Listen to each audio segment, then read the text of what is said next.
Welcome back to Couture Construction. I'm your host, Andrew Denny, and you're listening to Season 11, The Art of Storytelling in Design. Every design has a narrative, from the spark of inspiration to the final reveal. This season, we're exploring how stories shape spaces, connect people, and leave a lasting impact through conversations with designers, architects, editors, and creatives. We uncover how personal histories, cultural influences, and client journeys can be woven into a home's DNA. Today's conversation is all about one of the most fascinating design challenges there is, designing for yourself. What happens when the client and the designer are one and the same? Joining me today is Jess Weeth, founder and principal of Weeth Home, a boutique design studio based in coastal Delaware. After an impressive career in fashion, overseeing a $300 million business for a global retailer and traveling the world to cities like London, Paris, and Hong Kong, Jess returned to her roots on the Delaware coast to pursue her lifelong love of design. In 2019, she opened the doors to the Weeth Home studio, where her refined yet relaxed coastal aesthetic has since become a signature of timeless, livable luxury. In this episode, Jess shares what it's like to bring her own design philosophy home, literally from crafting her family's beach house to designing her parents' multi-generational retreat. Jess reflects on the pressures, surprises, and storytelling behind creating deeply personal spaces. So welcome, Jess. Thank you so much for taking the time to be with us today. And excited to have you. It's great to be here. Thank you, Andrew. I'm excited to chat.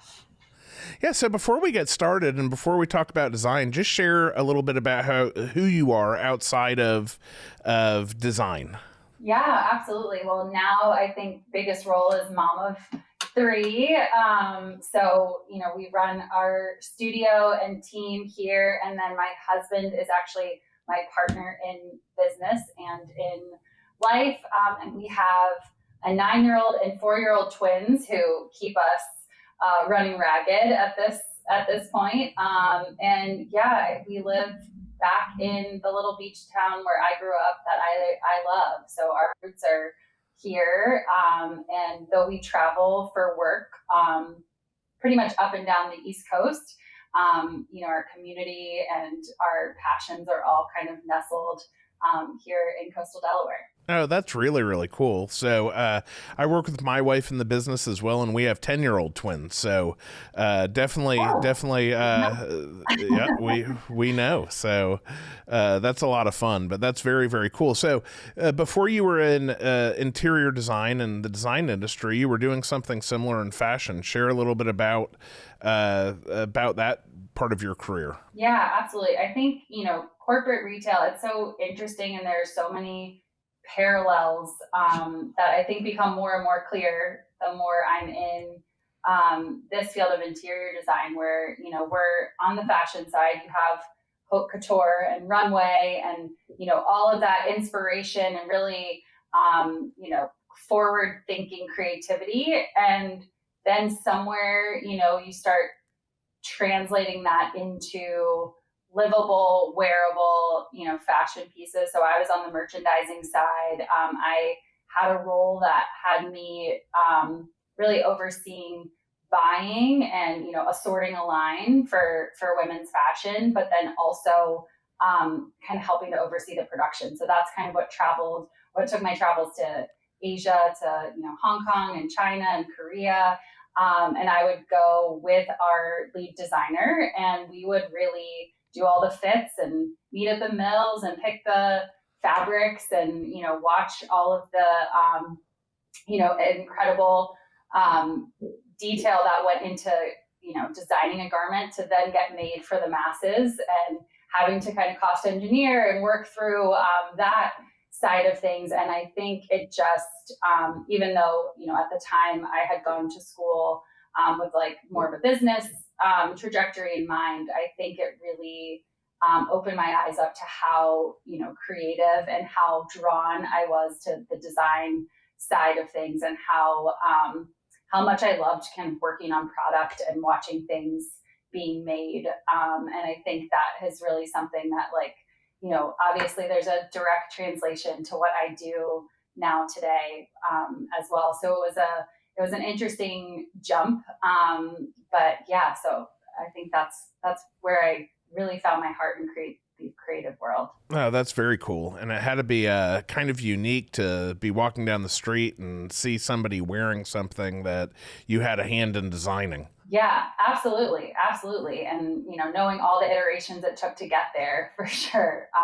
Yeah, I'm sure that is one of the crossovers from that industry to this is what a simple finished product looks like. There was a lot of intentionality and thought and work and sleepless nights to design it.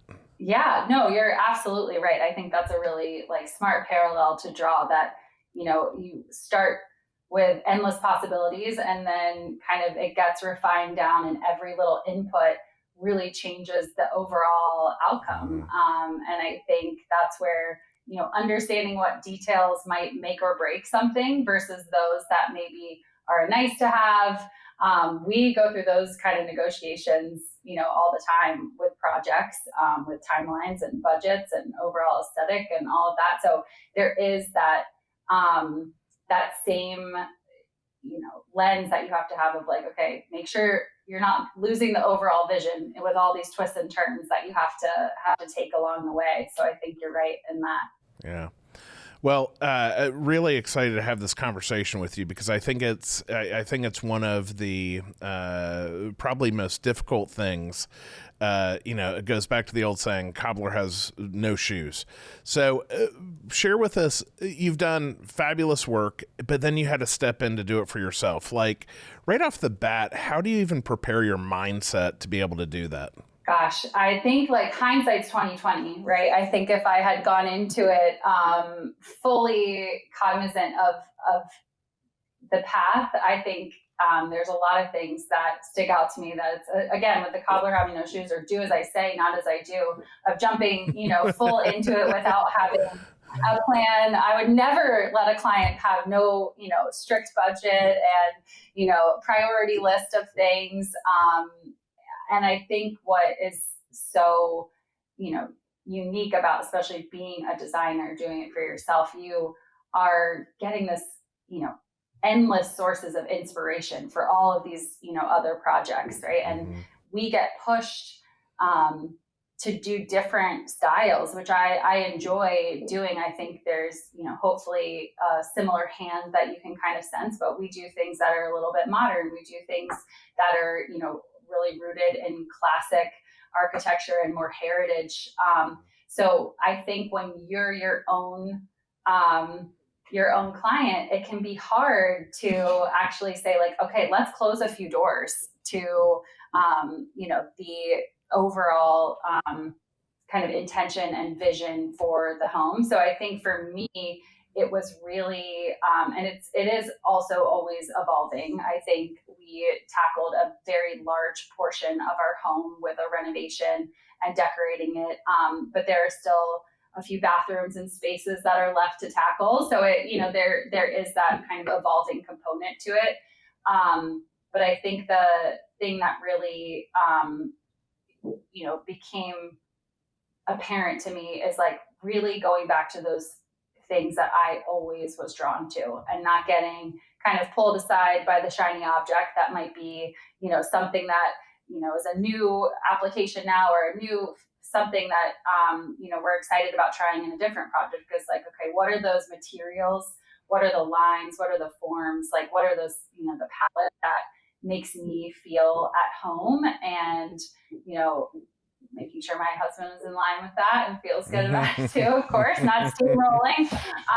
But yeah, what is my definition of home and what are the things that, that I loved about, and this kind of leads into, getting to work with my family on their home. What are those things that always made me feel comforted?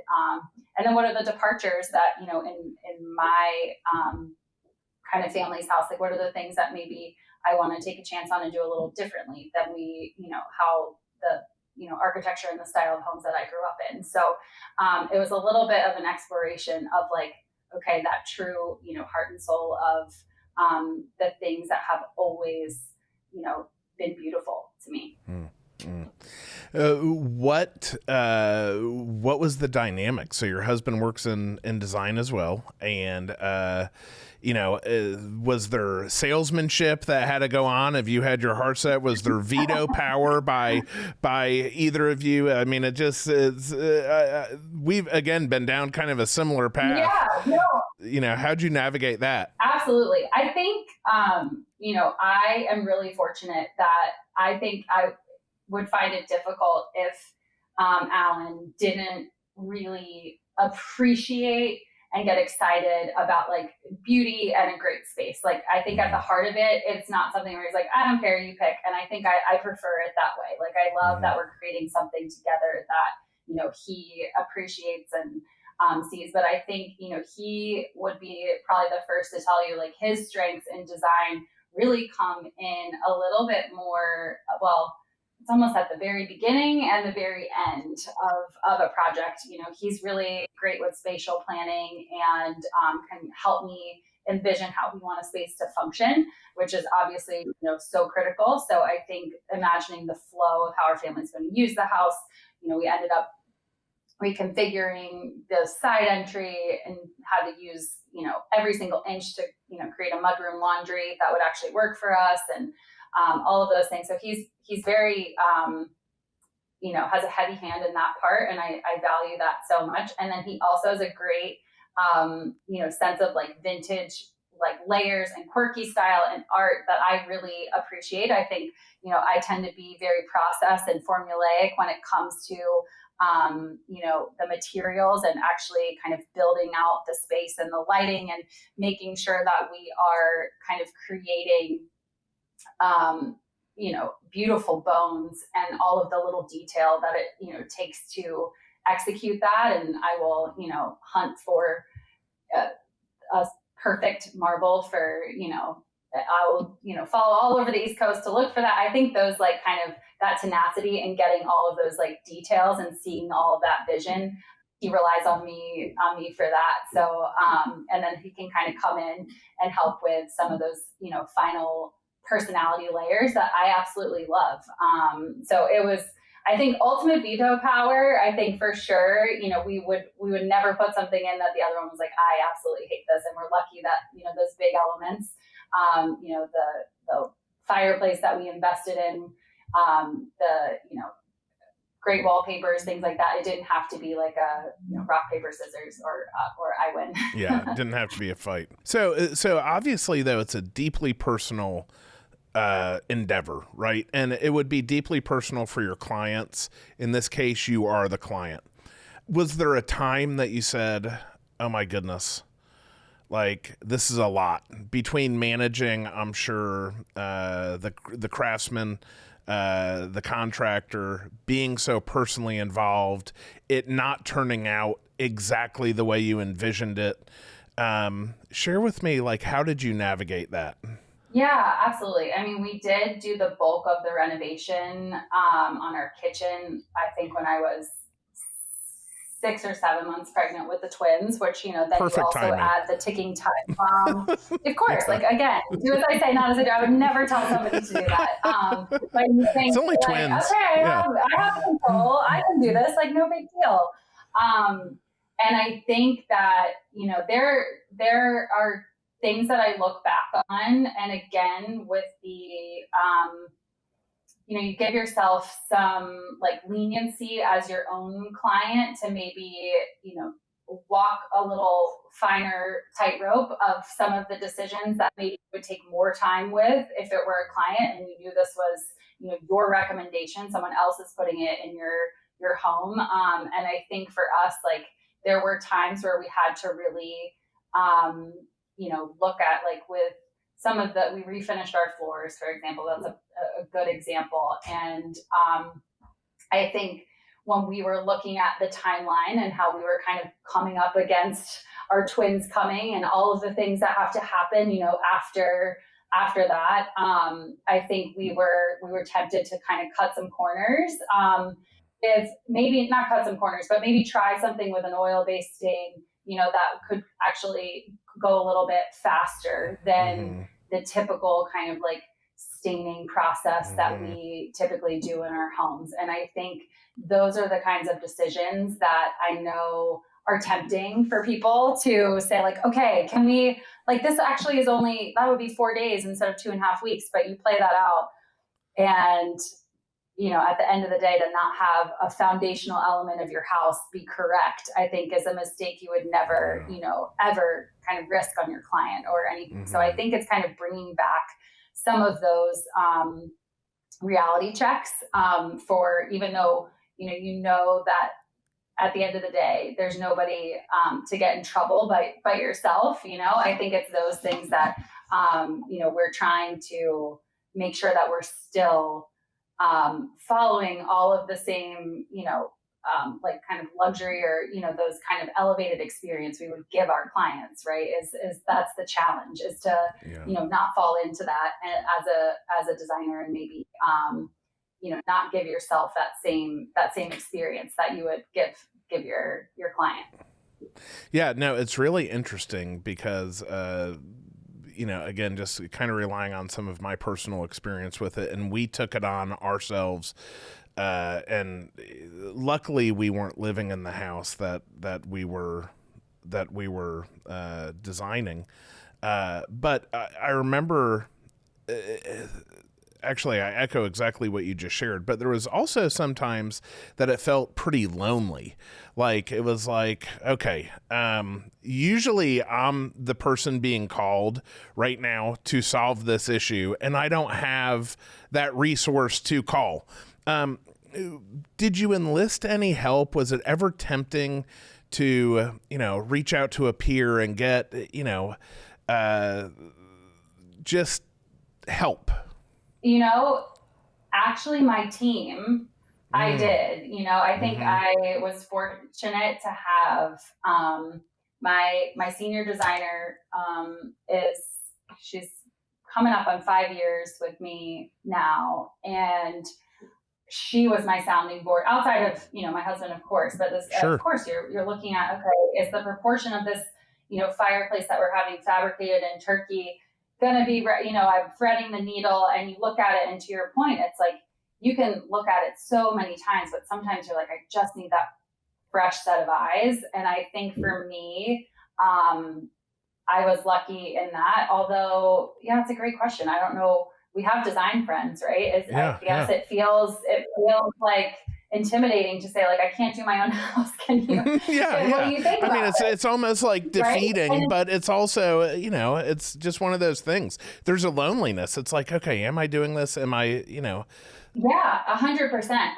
And we giggle sometimes, but we also like so appreciate the, by the time you're a few months into a project, most of the time our clients need us for every little things, right? That's and right. You're like, okay, that was really, but that security blanket of saying, like, okay, I got this blessed, I know I think I like this, but are you on the same page? Like, we certainly serve that purpose, as well as driving the overall kind of vision and execution. And I think that is something that, I would be so happy, to help if, or just give like a 2-cent opinion if a design friend was like, what do you think about this? So it is funny, our community, we should use each other more often. But I was definitely saying, okay, Savannah, what do you think about this? I'm going for this, this big, investment, or we're, doing this, light fixture here, I can't decide between these last 2 finishes. What do you think? It is nice to have that person that can be kind of a removed party from the people living in the house to say, like, yes, I love that. Yeah, and that's the stark difference, right? That's the service you provide. You're that objective. No, we're going to stay the course, or my gosh, no, we would never do that. It was the shiny object. Let's move past that. So in that vein, this experience gave you a completely new perspective of the process.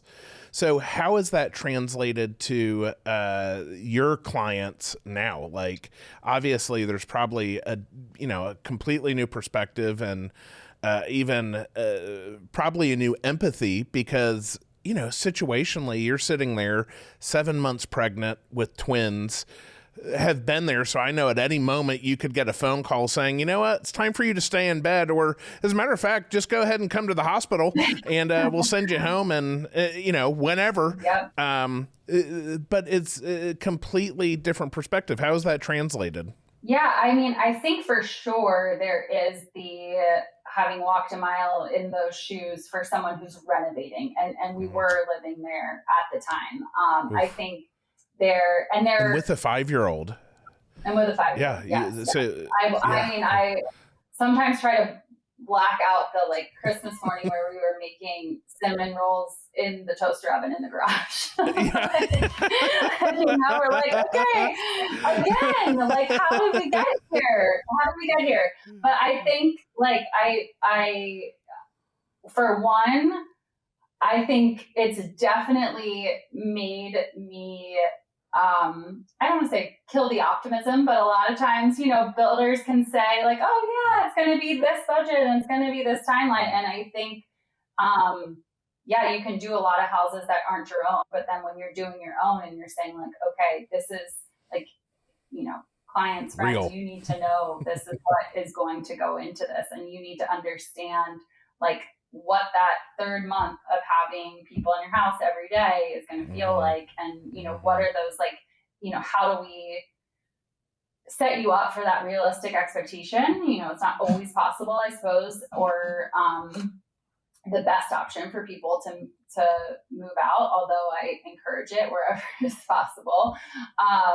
But I think that for sure has been, something that we've been able to say, we understand what this is like. And then also when we are presenting, there will be, issues that come up, or there'll be forks in the road. And I think there is coming with that communication of okay, we understand that adding these 2 weeks is going to feel tough. And here's why we would make this decision, and kind of come at it, to your point, with the human element of it as well, not just a cut and dry, there's only one way and my way or the highway. But I think, having, clients understand the long road and what they're working towards, I think is something that is nice to be able to say, I've been there too.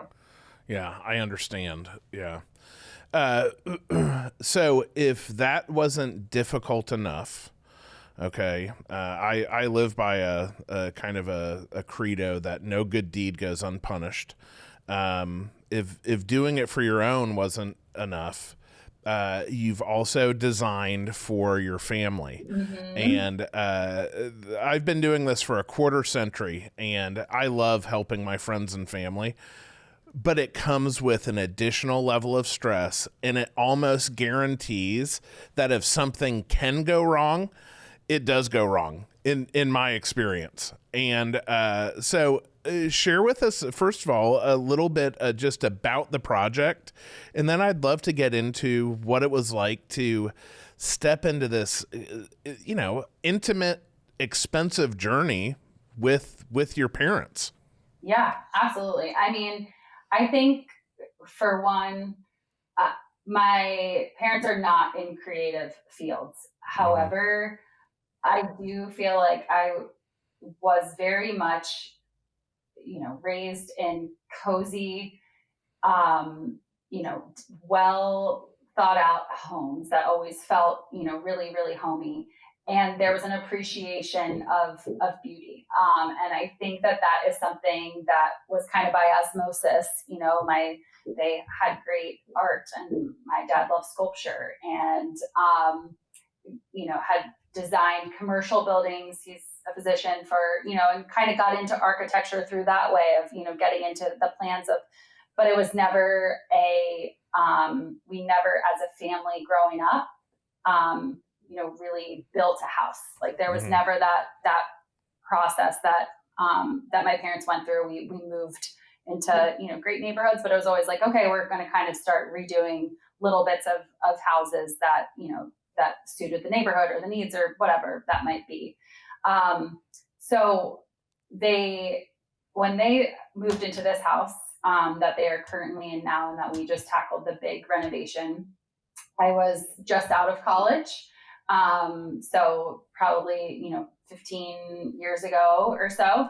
And it is in just a great, like the best location for a family house. It's close to the beach, but it has trees and it's kind of secluded, and you're not really as much as in town. Rehoboth can be fun and you're in the hubbub. This is a little removed in a neighborhood that is, just a stone's throw from the ocean. So that was great. But the house itself definitely had its challenges. It was, something that was grandfathered in for a lot of reasons, for size and for height. You can see the ocean. There's a lot of things that you can't do anymore that this house came with, but it also had a lot of quirkiness, had a weird layout, didn't have bones that were classic and traditional, like my parents really appreciate and like I really love. So I think we had to go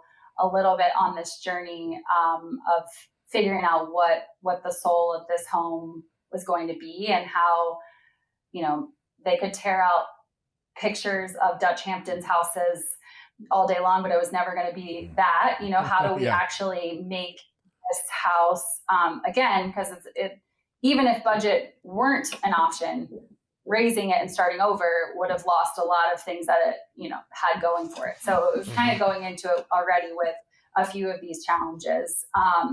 So yes, we definitely, we can get into it, but we had to, it was a long process. The design phase definitely lasted for over a year, with kind of working through the actual renovation architecture side of things. There is an elevator shaft, which obviously another element, very expensive, very structural to kind of move that. So when we, decided, I love cabinetry, I love kitchens. My mom is a cook, entertaining, I think she's going to have maybe 19 or 20 for Thanksgiving next week. So it's very much a, holiday house, a pile-in house. And it had a tiny kitchen that was, stuck between an elevator column and a couple of other rooms. So we had to really get creative there. But yes, I think balancing my, I will say we hit some snags construction wise, like one big one, which I can talk about. That was really no one's fault. It was just kind of bad luck.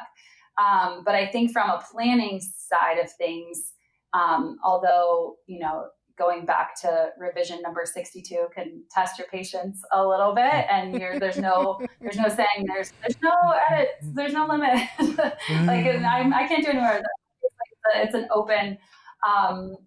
open-ended challenge. I think it's honestly, not to be cheesy, but it was definitely a gift to get to, how often can you, pay your parents back in some way for everything that they, have kind of helped me. So it was really, it was great. And I was bracing myself for emotional, trauma throughout that experience. And I'm really fortunate to say that didn't happen. But I think, we did stick to more of a process, and I did involve my team when it came to drawings and some meetings. And I think there was a boundary with that. A nice deference. Yeah, exactly. Where it's and I think they had respect for what you were doing. Yeah. Had respect. Yes. I think doing it, not that I've had decades, but I think doing it year 7 or 8 of what I'm doing versus not one of the first houses that, we've tackled. We've had, dozens. That's my senior project that we've completed. And I think they completely trusted in me, which was really, really nice. But that said, that only ratchets up the pressure, right? Yeah, where it's okay, I better really nail this, that I'm going to be not only myself looking at, but I know that, my loved ones are going to see and appreciate. And, my mom is going to use the heck out of that kitchen. So that better hold up, So I think there was it was a constantly kind of the last thing I thought about every night for a couple of years. So I have a couple questions for you. First of all, do you have siblings, and what order are you, if you do? Yes, I am the oldest daughter, and I have a younger sister who is 2 years younger than me. And she and her wife live in Brooklyn and have for the last maybe 10 to 12 years. So it's, obviously it's only less than a 4-hour drive, but it's a distance. So when they come, they're staying at the house and we're piling in and we're all kind of like hanging out together there.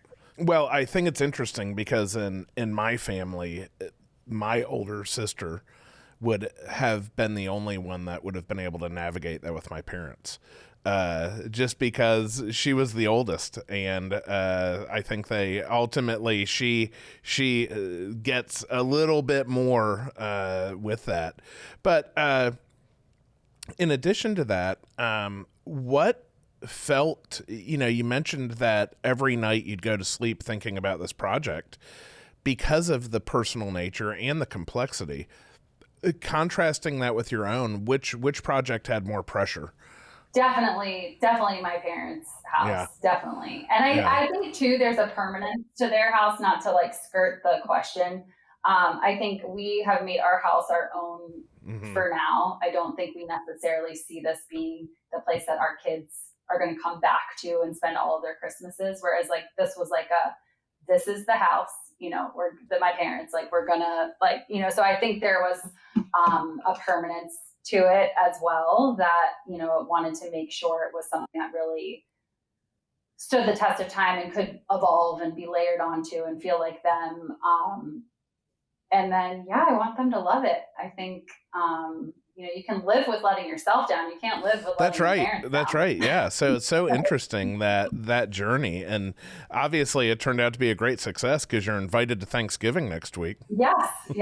What a joy. And we're, I can't wait. Actually, it's one of the projects we've kind of been teasing out, in our social media, but as with anything getting published, like we can't share a lot of it yet, but I think it's really exciting because, I feel like so connected to it. It's not one for one what I would do in my own house, but in a way I was like inspired even more knowing the kind of house that they love. So it was really great and to be able to, play that out. And I think I was getting, text messages the weeks following, like, I'm sitting in this new spot right now and I'm looking at this view and I love this so much. And I was like, really, it makes you so happy. Isn't that awesome?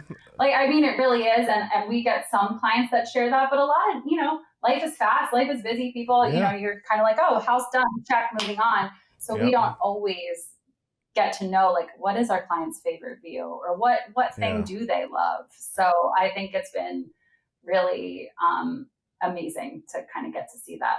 Yeah, that is so cool. With that process, you mentioned, obviously they had a difference, but I would imagine in that process, you were overseeing the construction aspect, everything. You were the person in charge. Was that sometimes difficult to navigate with, your dad being on the job site or whatever, because I can just kind of picture that with my own family and experience. 100%. And I think, well, for one, they spend half the year or not a little, they spend some of the winter away in Arizona. So there was a portion of the construction where they couldn't even come check mechanicals or rough ends, right? And it's like, we're closing up and I have to make sure that, this particular switch that they really want, all of those things that you would do for any project. But of course, want to make sure you didn't miss anything and offhand phone calls you get that might not be, through your normal channels of communication. So I think there was that. And then I think there's definitely the added element of, the builder who did the project did a fantastic job. Like, we work with them on a lot of other houses, right? So it's not just, so you're the daughter daughter designer, right? But you're also like, you have a professional relationship that's going to extend beyond this one project. So I think,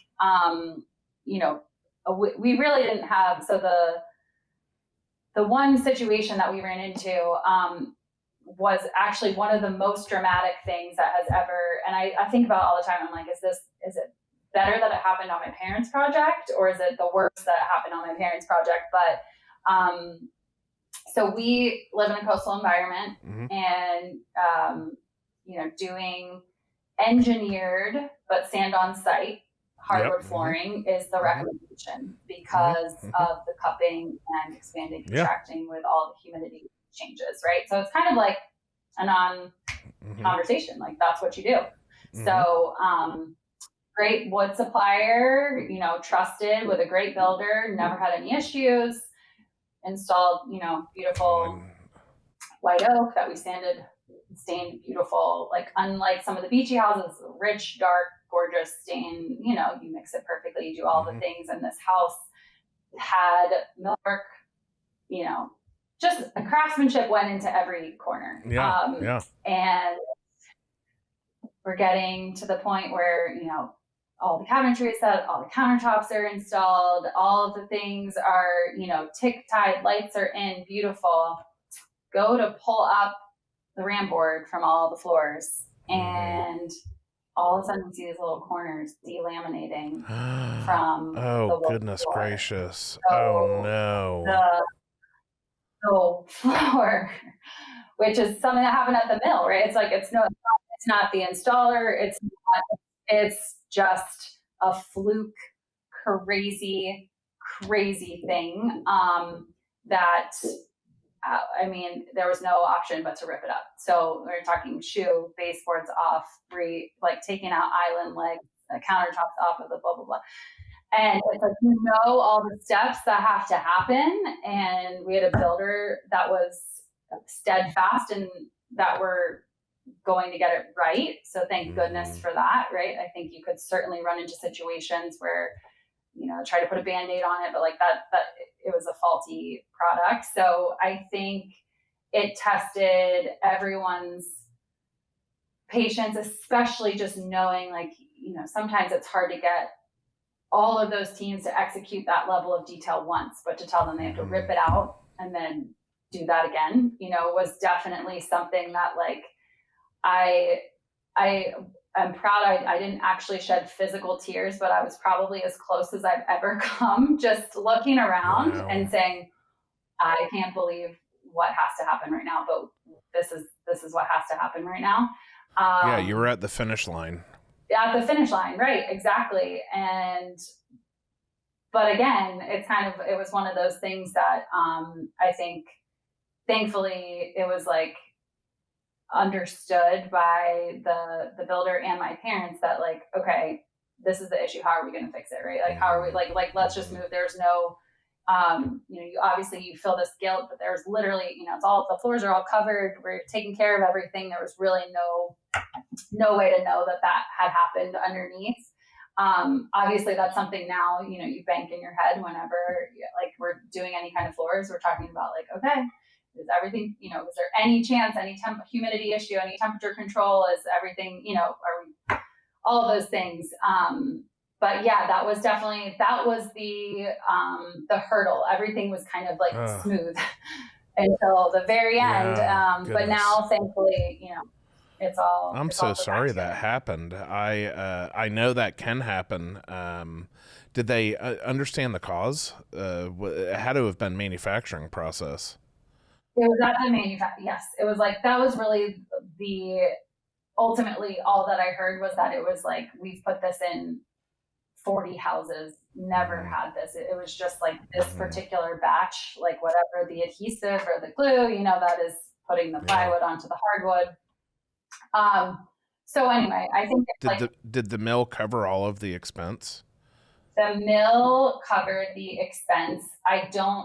I think that there was a portion of, I'm sure, labor and every little cost that happened. I'm sure the builder had to, absorb It's a just little bit awful. too. Yeah, So I no, that's terrible. yeah, I'm so sorry yeah, that happened. That's and again, that's the industry we work in, yeah. and I'm knock on wood, that's never happened to us, thankfully, and I share with people. And again, now we'll get a call tomorrow that it's happened, but gosh, that is terrible. I mean, millions of feet delivered. We've never even had so much as a moisture related claim. So it is just to share, that is a crazy fluke. I hear about it all of the time. Mm-hmm. Mm-hmm.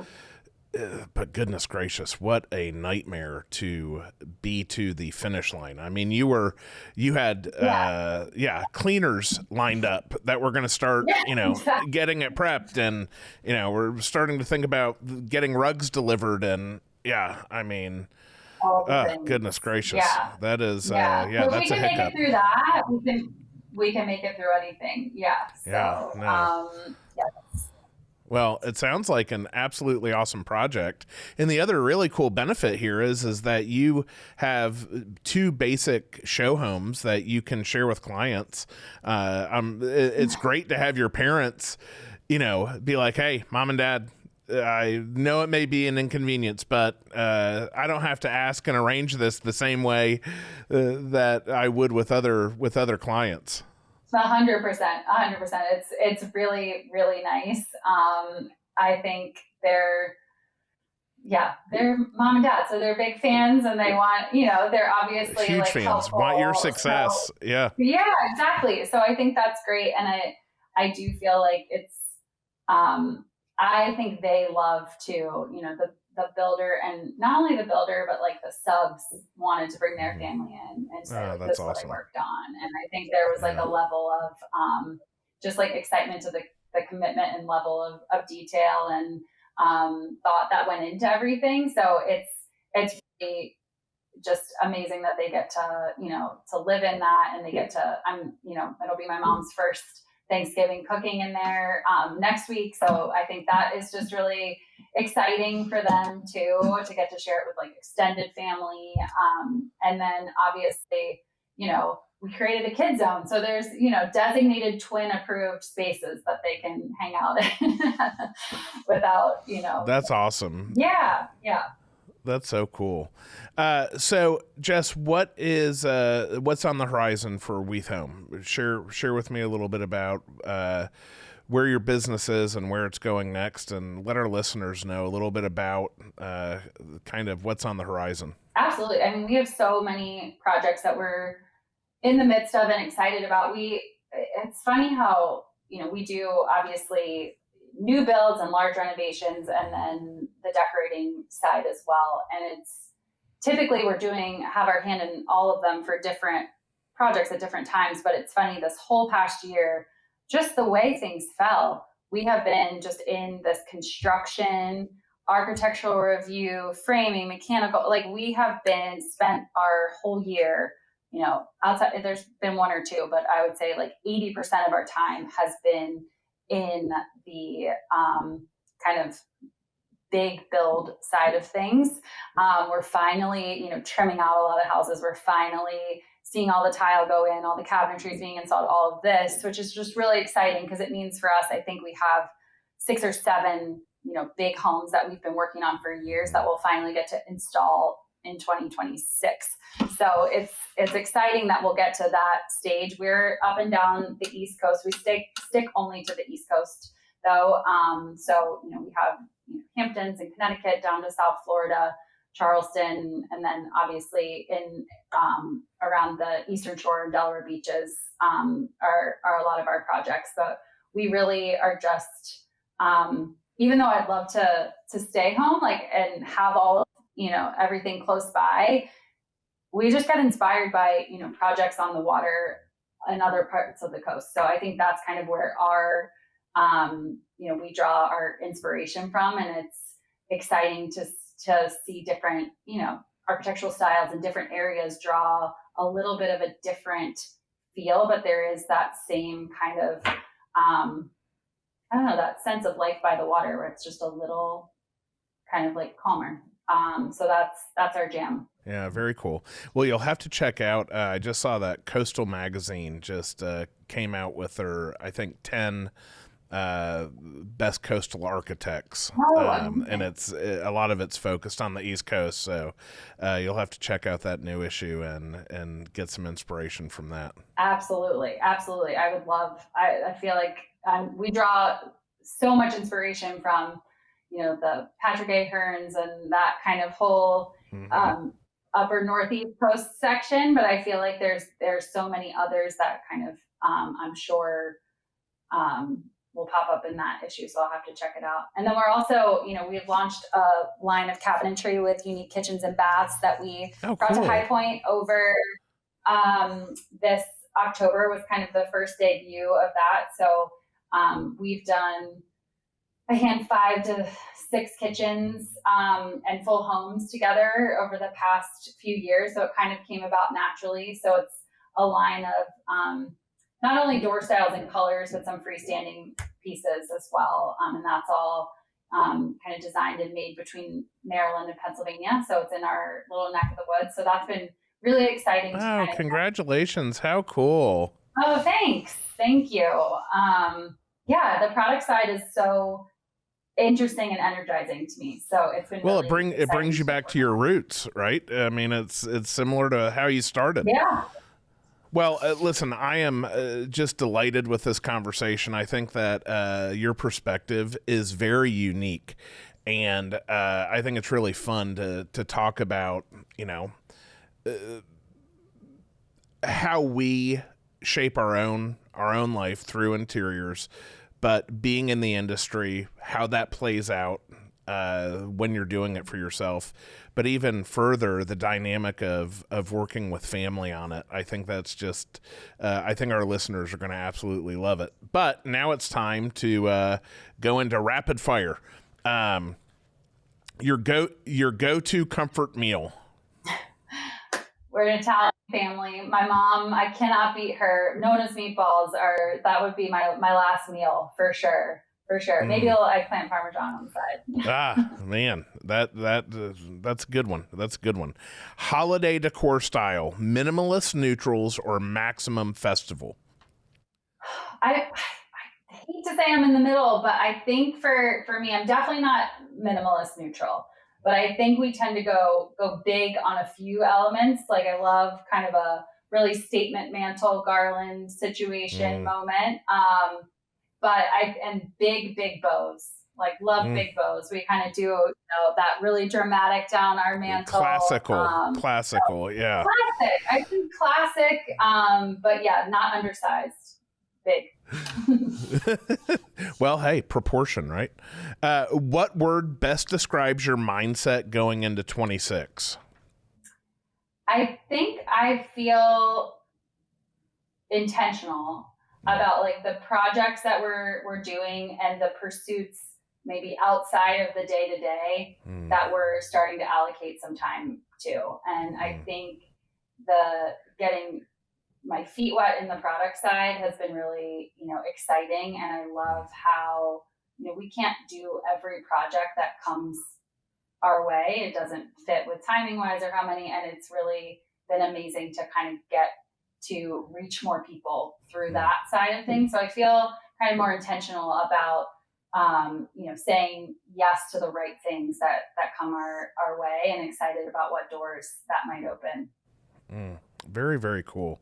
And it's funny you use that word. That was our word of the week for our team huddle, was intentional. Oh, really? And intentionality. Yeah, it's the end of the year. I know everybody's tired, but let's be very, very intentional about our priorities and strategy and let's finish strong. So good word. I love that. Jess, thank you so much for joining us and sharing such a personal look into your creative journey. Your story reminds us that design is more than just creating beautiful spaces. It's about capturing life, legacy, and the emotions that make a house a home. Next time on Couture Construction, we're shifting our lens from personal to the published. Joining us is Margot Shaw, editor-in-chief of Flower Magazine, for episode 143, Behind the Cover, Crafting a Show House Story. Margot takes us inside the making of Flowers Fall Show House, exploring how editors and designers collaborate to shape the narrative of a project, from concept to curation to the pages that inspire us all.